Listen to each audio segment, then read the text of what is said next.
Intim gimnastika internetda keng tarqalgan shunday videolarni ko'rganmisiz? Ha, aminman buni ko'rgansiz. Bunday videolarda bunday mutaxassislar sizga nimani va'da qilishadi? Tos tubini, ya'ni mushaklarini kuchaytirishni, libidani oshirishni, orgazmga olib kelishni, ya'ni agarda siz nimani xohlasangiz, nima deb murojaat qilsangiz, shu murojaat qilgan hamma istagingizni ro'yobga oshirishga va'da berishadi. Lekin buni minus taraflarini, ya'ni sizga zarar bo'lishi mumkin bo'lgan taraflarini gapirishmaydi.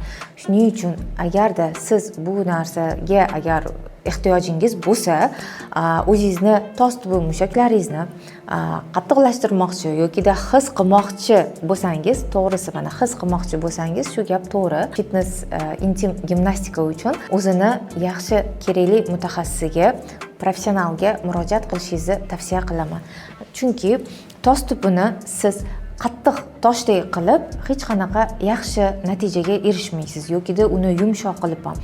Uni to'g'ri foydalanishni, ya'ni o'sha tos tubi mushaklaridan to'g'ri foydalanishni, orgazmga kelish uchun uni mexanizmini bilishni o'zi yetarli. Keling, sizga seksolog sifatida bu narsa haqida batafsil ma'lumot beraman. Chunki bu intim gimnastikani o'rgatadigan trenerlarning ko'pida seksologik bilimlar yo'q va ular haqiqiy coach, trenerlar ham hisoblanmaydi. Ular bilmayman, onlayn qayerdadir o'qib, o'rganib, trenddagi narsalarni qilishyapti. Shuning uchun bu joyda tos tubi mushaklarini kuchaytirish muhim emas. Tos tubi mushaklarini boshqarishni o'rganish kerak. Ya'ni orgazmni o'ziga yarasha mexanizmi bor. Shu mexanizmni o'rganib, u yerdagi sezuvchanlikni oshirishni o'zi yetadi agarda siz orgazmga erishmoqchi bo'lsangiz. Endi libido oshadi deb ham aytishadi. Libido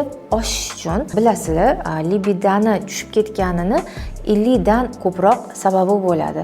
Faqat tos tubi mushaklarini ishlata olmaganingiz yoki belingizni harakatlantira olmaganingiz, oyog'ingizni ocha olmaganingiz uchun emas. Bu yerda gormonal disbalans bo'lishi mumkin, stress holati bo'lishi mumkin. Sizni klimat, atrof muhit, yashayotgan ahvolingiz, holingiz, bo'lmasa yeyotgan narsalaringiz ham sababchi bo'lishi mumkin. Uni sabablari juda ham ko'p. Faqat o'sha belni qimillata olmaganingiz yoki siz intim gimnastika bilan shug'ullanmaganingiz uchun sizda libidingiz pastligi bu sabab emas.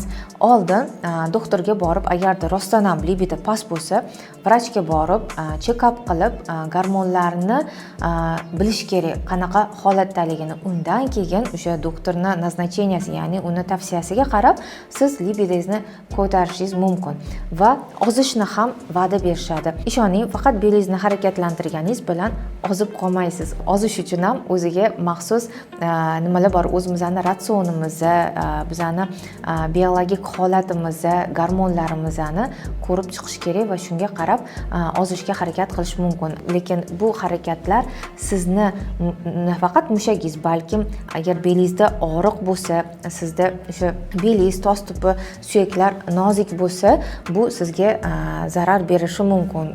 Bu og'riqlarni battar kuchaytirib yuborishi mumkin va tos tubi mushaklarni gipertonusga olib kelishi mumkin. Bunday harakatlarni qila olishga o'zingizni ko'zingiz ham yetmaydi albatta.